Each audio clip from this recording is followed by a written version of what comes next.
Okay, here we go. It's day one of Trump's tariffs on Canada.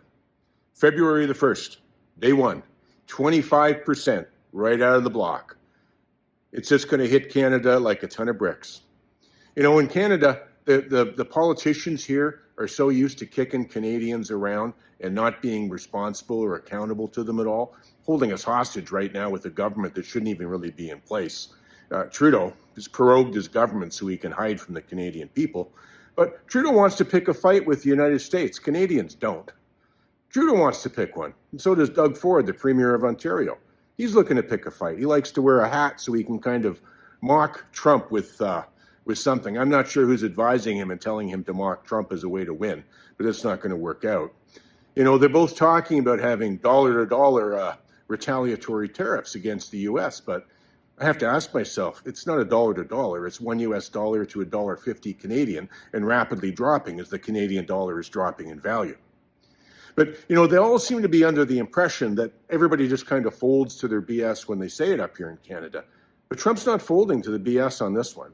He's like holding the cards. He's holding all the cards.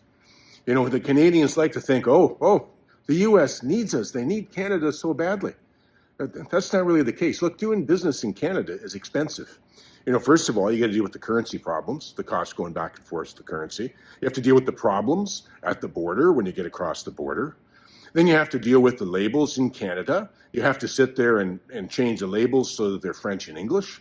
And then you have to change all your weights so that they're not in imperial anymore. They're in metric because Canada does metric. And then, of course, we have all the different tax rules between provinces, between federal and provincial. It's expensive to do business in Canada. So don't be surprised if a lot of the businesses, U.S. businesses, aren't missing us that much when time comes by. They're not really losing that much profit. You know, we're going to see a little bit later Chrystia Freeland, who was the finance minister, who Trump can't stand. She's running for leadership of the party. She decides to make it personal today and says she wants to put 100% tariffs on Elon Musk's Teslas. Yeah, that's right, Chrystia. You go for that. You go pick a fight with the richest man in the world, who's in charge of cutting and running the entire U.S. budget to trillions of dollars, and see how that works out for you. Don't think it's going to finish very well. Canada's got real problems. We're rudderless right now, and these tariffs are exposing just how poor the government is and how poor our trade and our resources are run. So let's see what happens. This is only day one.